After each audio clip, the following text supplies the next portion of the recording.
Boa noite, irmãos.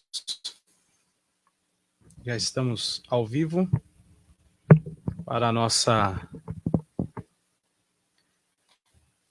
nossa transmissão do estudo bíblico desta noite.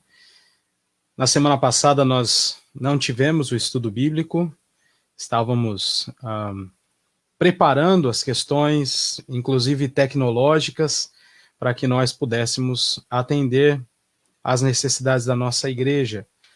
Assim como nós temos nos adaptado nessa nova fase, toda a igreja deve buscar, né, recursos para que consiga, por fim, manter sua rotina no estudo da palavra de Deus, na comunhão dos santos e todo o restante daquilo que envolve a vida da igreja. Eu, antes de começar o estudo desta noite, gostaria de relembrar você que você deve, durante esse período, separar um tempo para a devocional de maneira disciplinada. Não deixe, meu querido irmão, de buscar o Senhor, não deixe de fazer o culto doméstico junto com a sua família. Nós podemos nos adaptar a essa nova realidade, adquirindo meios para ver cultos, estudos bíblicos, fazer nossos momentos devocionais. Mas e se algum dia da nossa semana a internet falhar? Como é que você vai fazer? Então não deixe para quando acontecer você buscar a palavra de Deus. Continue ou comece desde já a ter uma disciplina de busca pelo Senhor na sua palavra e não perca tempo com outras coisas. Nós ganhamos, por um lado, uma grande bênção do Senhor, que é poder ficar em casa e organizar melhor o nosso tempo para buscá-lo. Então, utilize bem estes momentos para a glória do Senhor. Muito bem, nós vamos hoje começar um estudo, uma série de estudos, 5 estudos acerca de contentamento cristão.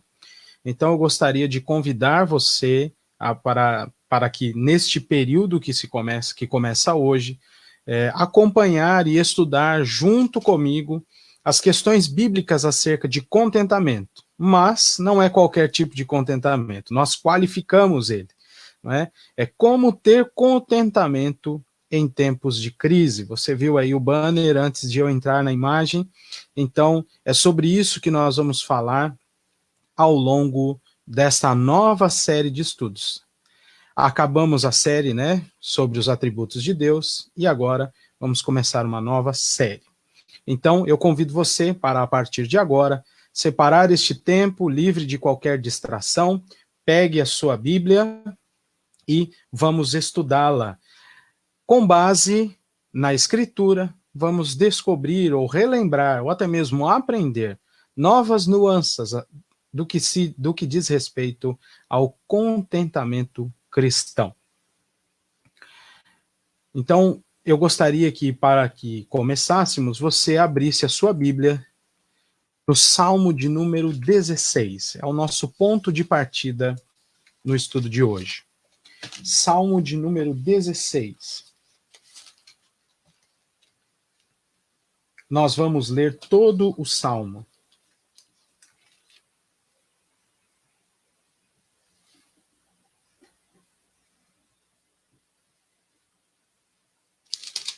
A palavra de Deus nos diz assim: guarda-me, ó Deus, porque em ti me refugio. Digo ao Senhor, tu és o meu Senhor. Outro bem não possuo, senão a ti somente. Quanto aos santos que há na terra, são eles os notáveis, nos quais tenho todo o meu prazer. Muitas serão as penas dos que trocam o Senhor por outros deuses. Não oferecerei as suas libações de sangue, e os meus lábios não pronunciarão o seu nome. O Senhor é a minha porção, ou é a porção da minha herança e o meu cálice. Tu és o arrimo da minha sorte. Caem-me as divisas em lugares amenos, é muito linda a minha herança. Bendigo o Senhor, que me aconselha, pois até durante a noite o meu coração me ensina. O Senhor tenho-o sempre à minha presença. Estando ele à minha direita, não serei abalado. Alegra-se, pois, o meu coração, e o meu espírito exulta, até o meu corpo repousará seguro. Pois não deixarás a minha alma na morte, nem permitirás que o teu santo veja corrupção. Tu me farás ver os caminhos da vida. Na tua presença, a plenitude de alegria, na tua destra, delícias perpetuamente. Vamos orar ao Senhor.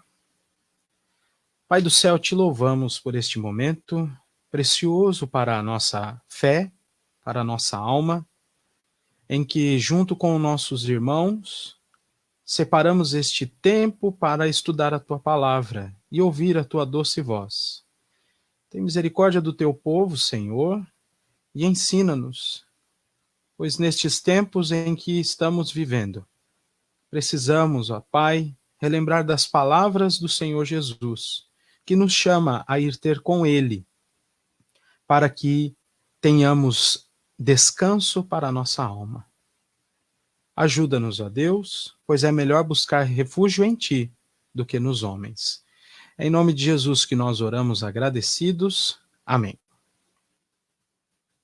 Meus irmãos, nós vamos iniciar o nosso estudo de hoje observando as questões que eu coloquei aqui. Então, nós vamos começar a falar sobre contentamento em meio às crises. E, como de costume, o estudo de hoje vai servir para que nós façamos algumas definições bíblicas acerca do que é o contentamento cristão, para que a partir da semana que vem possamos, então, dar uma aproximada em maiores detalhes, dar um zoom na questão e ver as suas aplicações para o nosso viver. Então, você vai observar aí na tela algumas coisas que eu coloquei. O contentamento é relacionado por alguns filósofos ao supremo bem. A ideia de contentamento é extremamente antiga na sabedoria popular. É claro que o contentamento é antes até mesmo da filosofia e coisas desse tipo, porque ele está baseado na palavra de Deus, a fonte onde nós devemos buscar o nosso contentamento é o Senhor Deus. E aí você continua lendo comigo que no Antigo Testamento o contentamento está associado à moderação e ao sentido da condução de Deus, da prontidão à obediência. No Novo Testamento, a palavra recebe uma nova dimensão, tornando-se parte de um viver piedoso, satisfazendo-se na criação ou ao dizer basta para o sofrimento humano. Então, note que há uma diferença ou uma mudança no uso da palavra ao longo da história bíblica. Não é? Ele passa de questões relacionadas à moderação, à obediência, mas ampliando todo o seu limite para as questões sobre um viver piedoso, e nós falaremos um pouco sobre piedade adiante, em um outro estudo nosso desta série, pois o contentamento está ligado a este viver piedoso diante de Deus, e você deve se lembrar do texto do apóstolo Paulo a Timóteo, quando ele diz que grande fonte de lucro é a piedade com o contentamento. Mas isso é assunto para outro dia. Eu gostaria de chamar a sua atenção para esta pergunta: para que existimos? Nós existimos para a glória de Deus. Observe, o fim, o propósito principal do homem é glorificar a Deus e alegrar-se nele para sempre. Esta é a pergunta e a resposta, a primeira pergunta do breve catecismo. E o conceito bíblico de contentamento passa por dois aspectos. Quais são?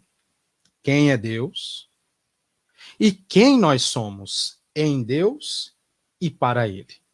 Portanto, meus irmãos, logo de entrada, nós precisamos aprender, ou se você já aprendeu, consolidar em seu coração o fato de que nós só encontraremos contentamento no Senhor Deus.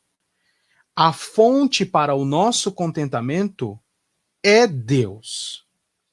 O contentamento cristão vê em Deus e depende de Deus totalmente. Vê em Deus a fonte deste contentamento.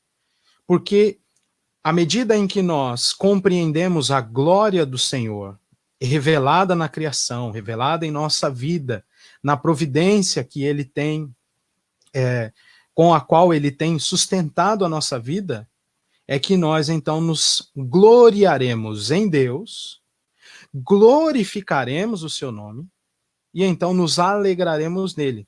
Daí não sobrará espaço para descontentamento, para tristeza, ainda que estejamos passando por situações difíceis na vida. Então, lembre-se, o contentamento passa por esses dois aspectos: quem é Deus e quem nós somos em Deus e para Ele.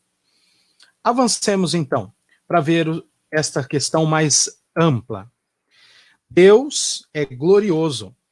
Sua glória não pode ser nem aumentada, nem diminuída, como se ela dependesse de alguma outra coisa fora dele mesmo. Ele é o Criador e sustentador de todas as coisas, e por isso, ele é o único digno de ser adorado. Note bem, meu querido irmão, note bem. Deus é glorioso. Deus é todo-poderoso, onipotente, onipresente, onisciente. Ele está em todos os lugares, nada lhe foge aos cuidados e aos olhares. Este é o Deus a quem nós servimos. Então, se nós cremos neste Deus, como a Bíblia revela que ele é, nós devemos buscá-lo constantemente. E daí extrair o contentamento para a nossa alma. Você está observando aí as referências que eu gostaria de ler com os irmãos. Então, abra sua Bíblia no Salmo de número 19. Está pertinho aí do que nós lemos. Um salmo muito conhecido, que nos diz, por exemplo, no versículo 1, que os céus proclamam a glória de Deus e o firmamento anuncia as obras das suas mãos. Um dia discursa outro dia e uma noite revela conhecimento a outra noite. E aqui o salmista vai ampliar esta ideia do verso 1, quando ele diz que os céus proclamam a glória de Deus e o firmamento anuncia as obras das suas mãos. Na segunda parte deste salmo, como nós já estudamos na nossa igreja, o verso 7, vai dizer que a lei do Senhor é perfeita e restaura a alma. A fonte de perfeição, meus irmãos, a fonte de majestade, de glória, é o próprio Deus. Nada além ou externo a este Deus, ao seu ser, aos seus atributos, pode acrescer-lhe glória. E nós também não poderemos fazer isso, nem mesmo naqueles momentos em que nos colocamos rebeldes diante dele. Deus é glorioso. Avancemos então para ver esta mensagem que eu trago para os irmãos do nosso irmão, pastor Joel Bick, quando ele diz no seu livro Vivendo para a Glória de Deus, editado pela editora Fiel, o seguinte: a glória de Deus é a beleza de suas perfeições multiformes, bem como o esplendor admirável que emana de suas perfeições. A glória de Deus vem dele, está nele próprio, ele é a fonte de toda a glória. E observe que daí nós extraímos mais duas coisas na nossa compreensão sobre quem é Deus. Já que ele é a fonte de toda a glória, ele tem uma glória inerente, pois a pessoa de Deus, seus atributos, são gloriosos, são permeados por esta glória, que nós lemos aqui, por exemplo, no Salmo de número 19. E as obras de Deus também mostram essa glória inerente a ele apenas, na criação, na providência, na justiça, na redenção e na consumação. Mas não para por aí, porque Deus também é merecedor de louvor pela glória que tem. Então, por isso que eu coloquei aqui no tópico B, nós precisamos pensar na glória devida, o louvor tributado a Deus em resposta à sua revelação objetiva entre os homens. Então, nós precisamos pensar nessa situação de maneira mais ampla.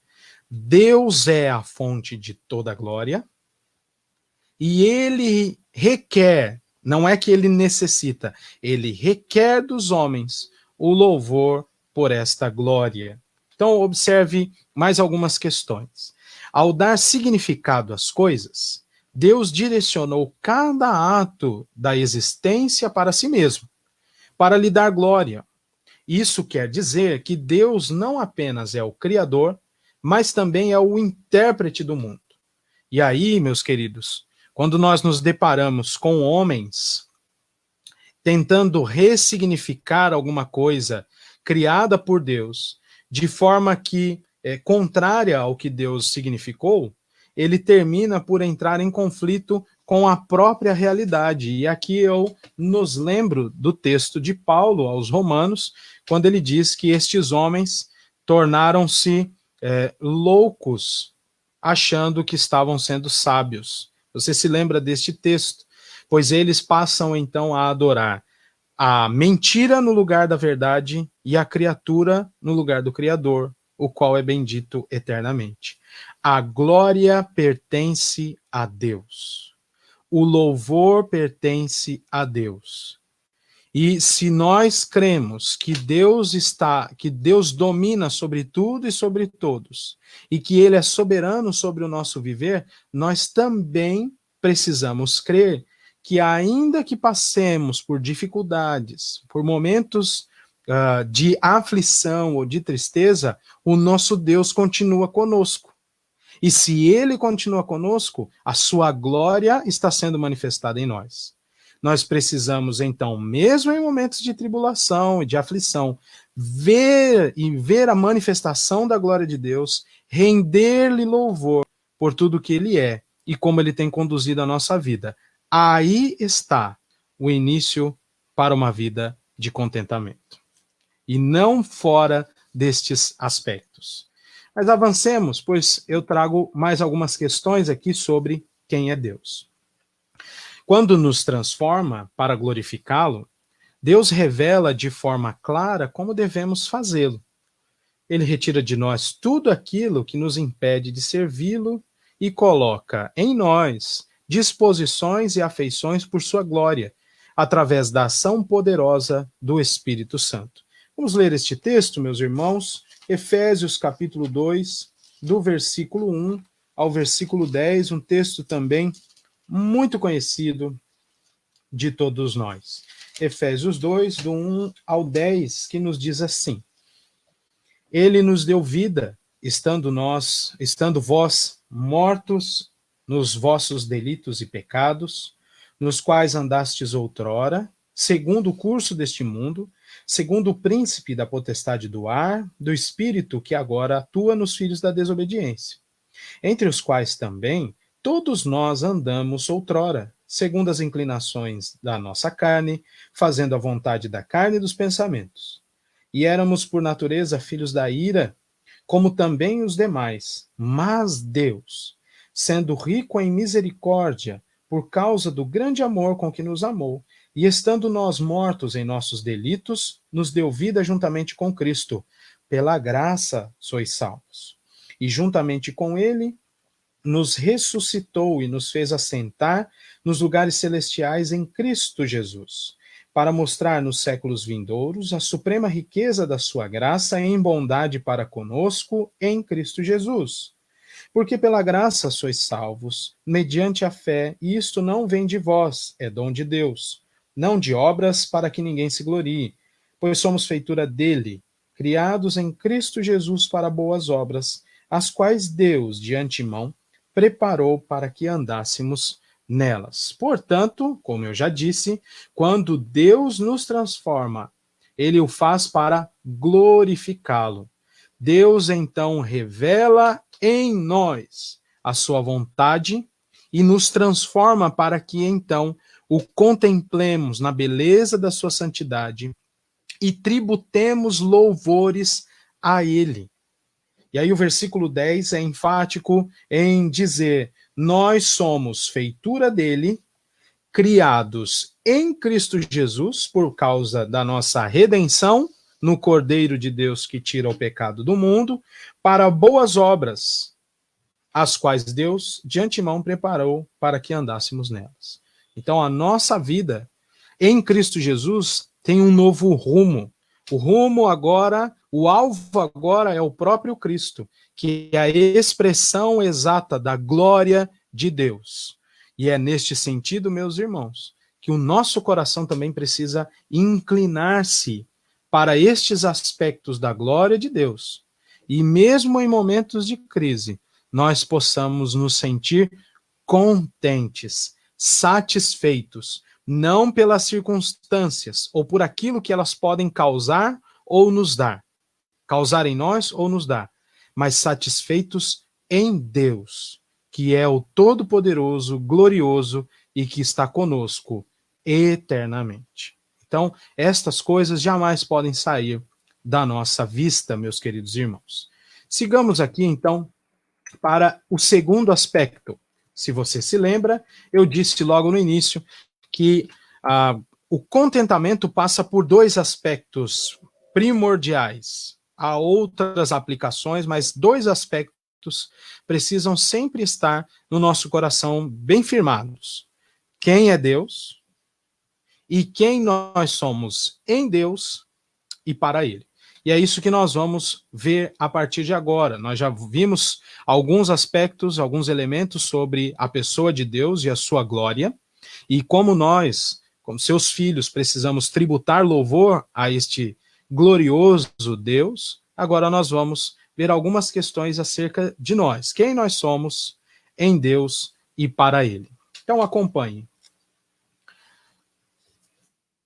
Certamente, uma das maneiras mais corretas de glorificarmos a Deus é quando o nosso coração encontra satisfação na glória divina, assim como Cristo. E foi por isso que eu comecei o nosso estudo falando da glória de Deus. Vamos ler esse texto? João, capítulo 7, versículo 18. João 7, 18. Que diz assim: quem fala por si mesmo está procurando a sua própria glória, mas o que procura a glória de quem o enviou, esse é verdadeiro, e nele não há injustiça.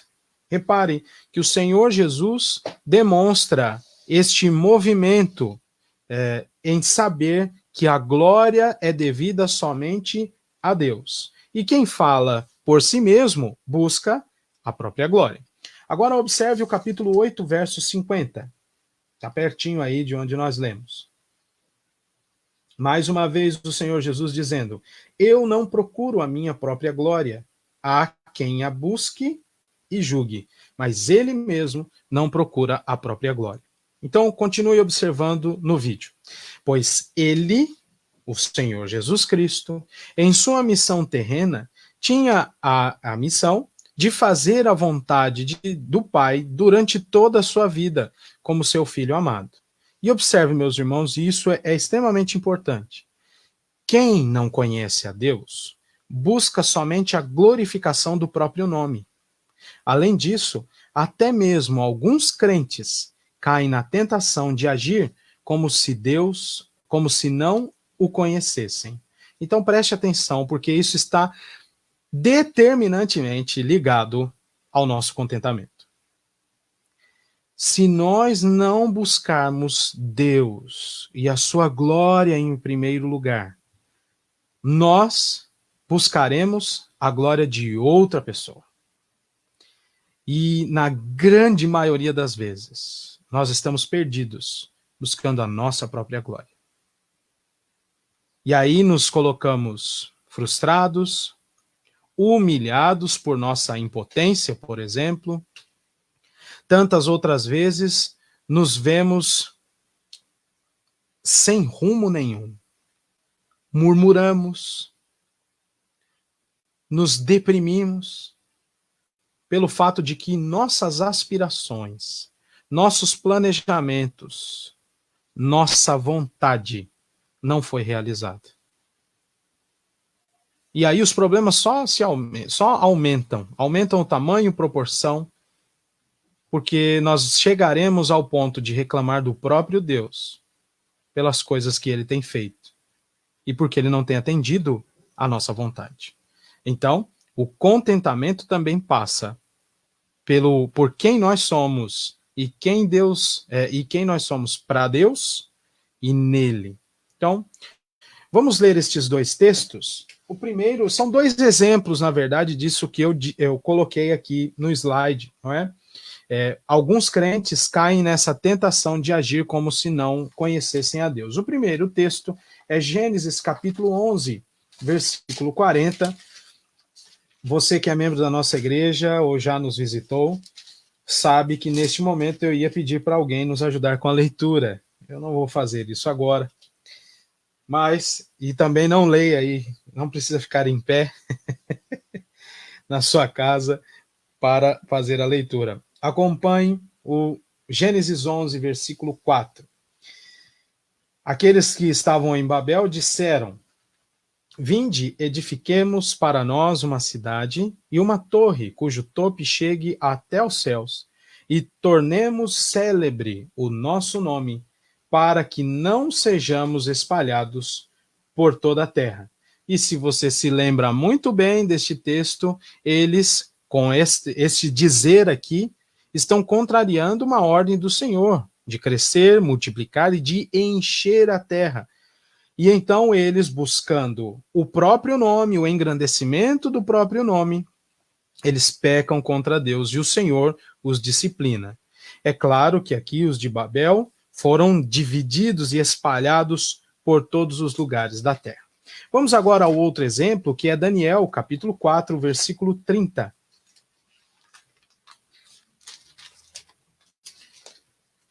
Daniel 4, verso 30. Que nos diz assim: Falou o rei e disse: Não é esta a grande Babilônia que eu edifiquei para a casa real, com o meu grandioso poder e para a glória da minha majestade? Você precisa lembrar, eu não estou colocando aqui Nabucodonosor e os de Babel, não estou definindo-os como crentes. Não é? Se você lembrar aí do que nós lemos, olha só, até mesmo alguns crentes, não é? Esses dois exemplos eu trago aqui como expressão da primeira frase deste parágrafo destacado: quem não conhece a Deus busca somente a glorificação do próprio nome. E aqui, lendo em Daniel, você observa esta fala altiva de Nabucodonosor, dizendo que aquele reino foi edificado pelo seu grandioso poder. E aí, meus irmãos, nós olhamos estes exemplos bíblicos e os achamos complicados, a fala destes homens altiva, mas, como eu disse ali no slide, nós lemos, muitas vezes alguns crentes, alguns cristãos, caem no mesmo erro de se colocarem altivos, de se tornarem sábios aos seus próprios olhos, e então tiram da frente a glória do nosso Deus. Avancemos então, meus queridos, para observar o seguinte. Vamos observar aqui o exemplo de Gideão. Este sim é um exemplo de um crente. Juízes, capítulo 6. Momento muito curioso. Juízes, capítulo 6. E eu queria observar com os irmãos o exemplo deste homem.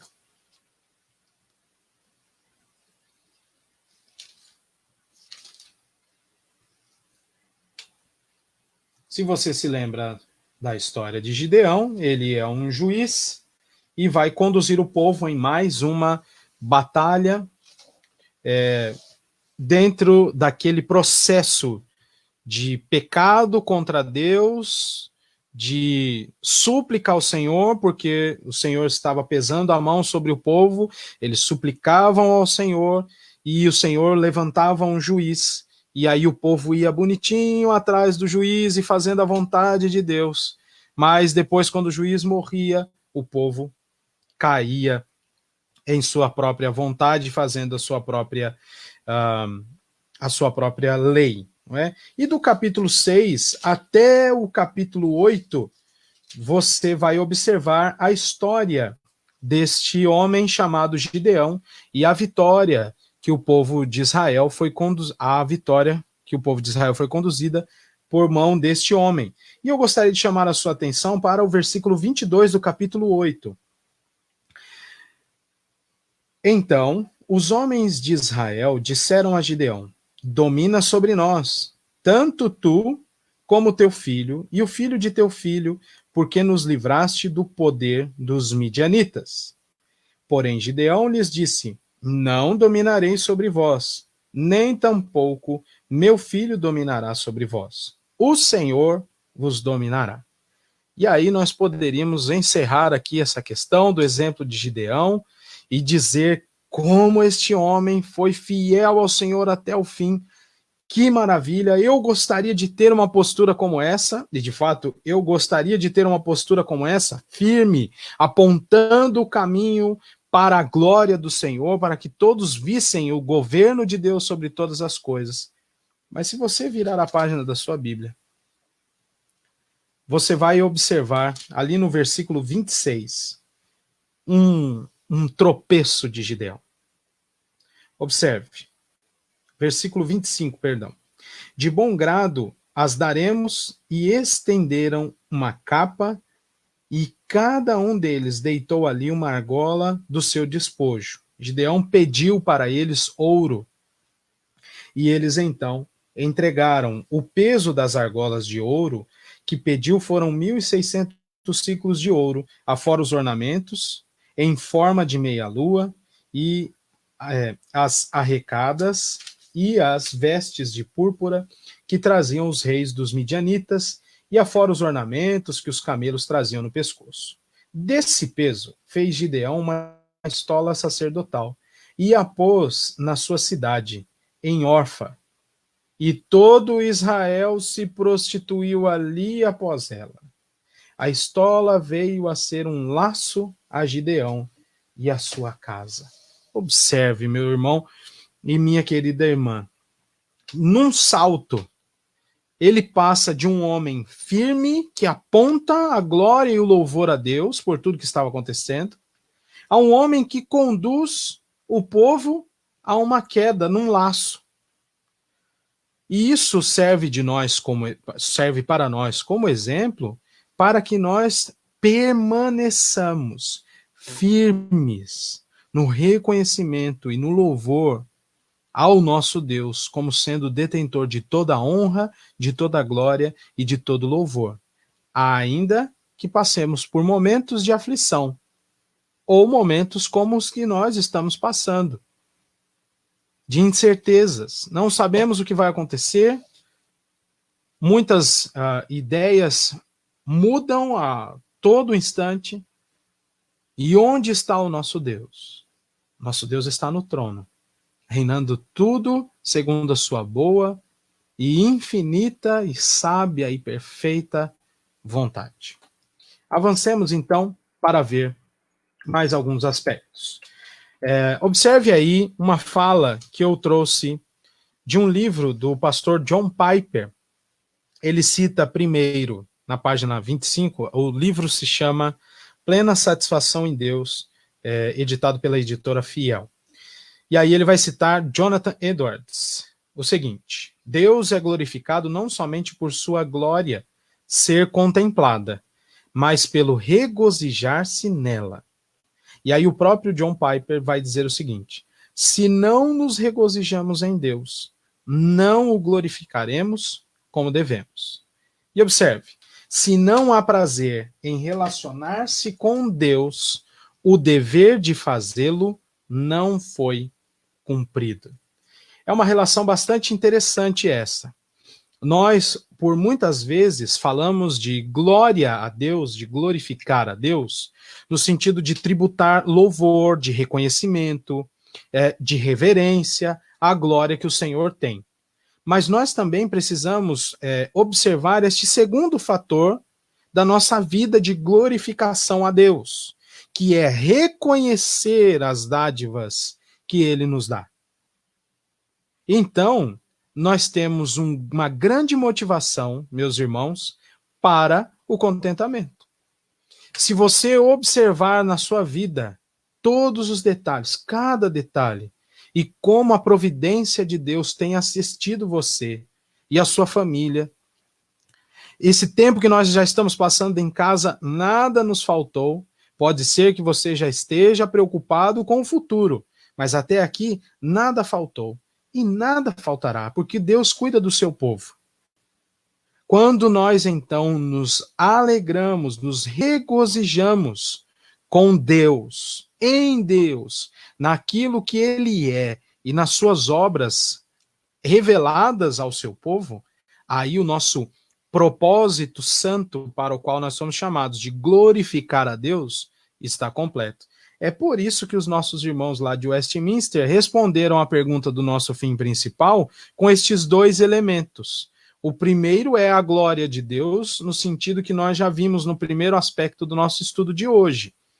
E o segundo é este aspecto de regozijar-se com a glória que ele tem e como ele demonstra essa glória nas diversas esferas da nossa vida. Então, isso é bastante interessante e nós precisamos sempre nos relembrar disso.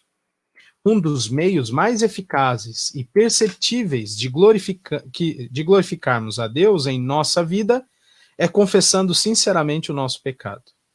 A confissão de pecados, meus irmãos, é uma ofensa para a pessoa orgulhosa, pois ela detesta se humilhar, até perante Deus. Então, isso é bastante marcado na vida nossa como cristão. Como machuca pedir perdão ao Senhor. Reconhecer que estamos errados. Mas neste momento, em que somos impulsionados pelo Espírito Santo a reconhecer nossos pecados e confessá-los diante do Senhor, a glória de Deus é manifesta em nós e nós cumprimos o nosso propósito de glorificá-lo. Vamos ler esses textos. Josué 7, verso 19.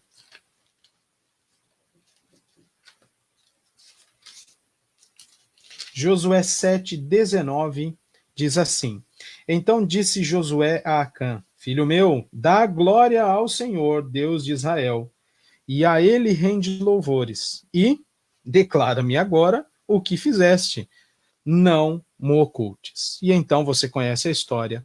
Acã vai confessar o seu pecado.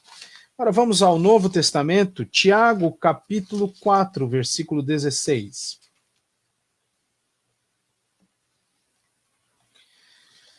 Tiago, capítulo 4, versículo 16, diz assim: Agora, entretanto, vos jactais das vossas arrogantes pretensões. Toda jactância semelhante a essa é maligna.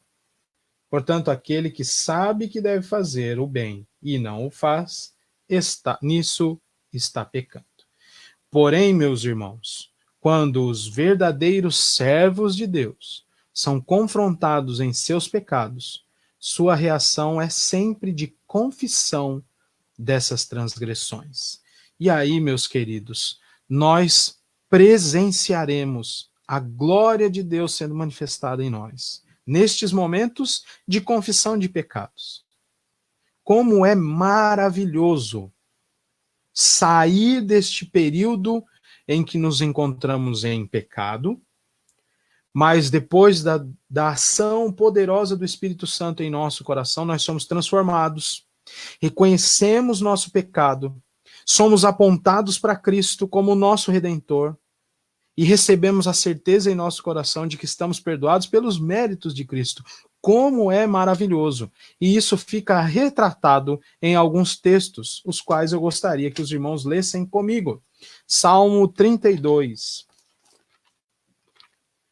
do verso 5 ao verso 6, que nos diz assim: Confessei-te o meu pecado, e a minha iniquidade não mais ocultei. Disse: Confessarei ao Senhor as minhas transgressões, e tu perdoaste a iniquidade do meu pecado. Sendo assim, todo homem piedoso te fará súplicas em tempo de poder encontrar-te.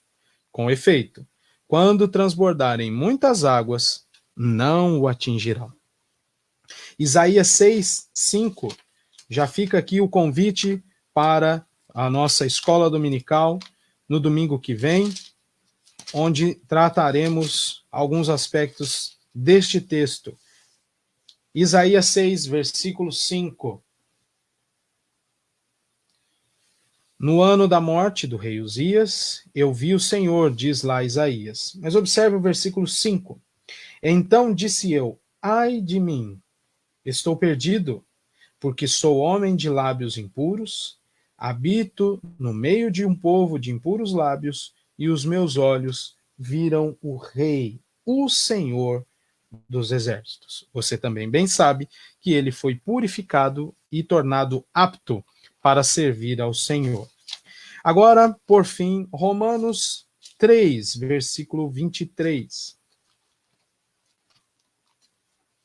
que diz assim: Pois todos pecaram e carecem da glória de Deus. E vamos adiante, sendo justificados gratuitamente por sua graça, mediante a redenção que há em Cristo Jesus, a quem Deus propôs no seu sangue como propiciação, mediante a fé, para manifestar a sua justiça, por ter Deus, na sua tolerância, deixado impunes os pecados anteriormente cometidos, tendo em vista a manifestação da sua justiça no tempo presente, para ele mesmo ser o justo e o justificador daquele que tem fé em Jesus.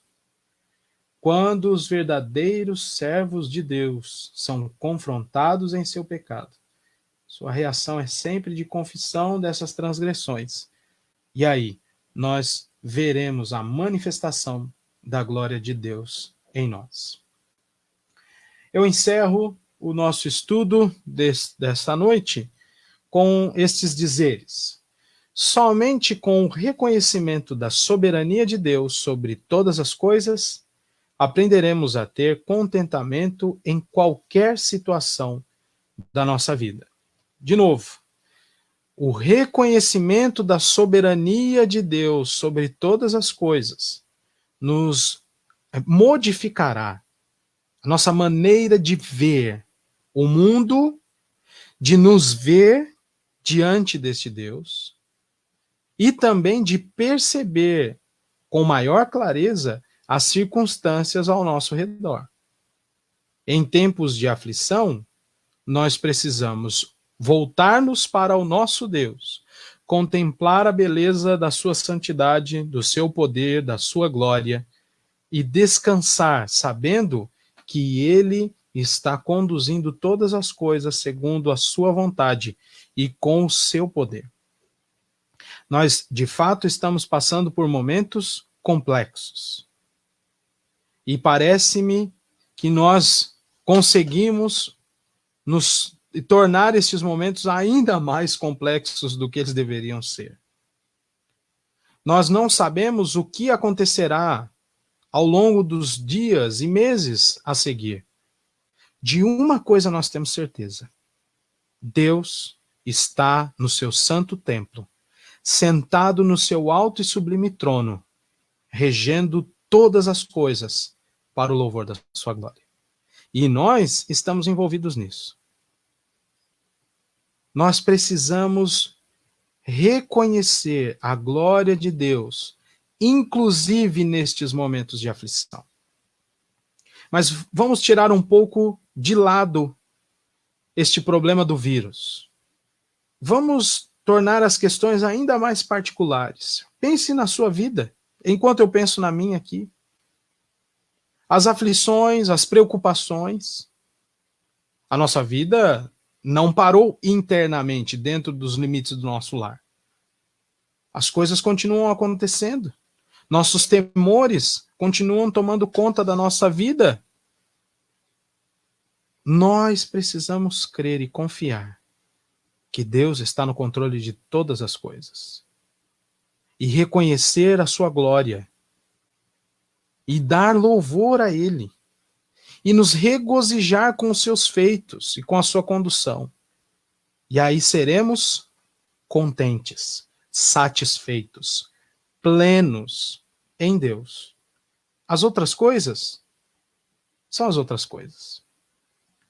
Se nós colocarmos o nosso coração em Deus, em sua palavra, se nós nos voltarmos para contemplar a beleza da santidade do Senhor, nós experimentaremos a alegria perene de sua companhia e do reconhecimento de que Ele está conosco até a consumação dos séculos.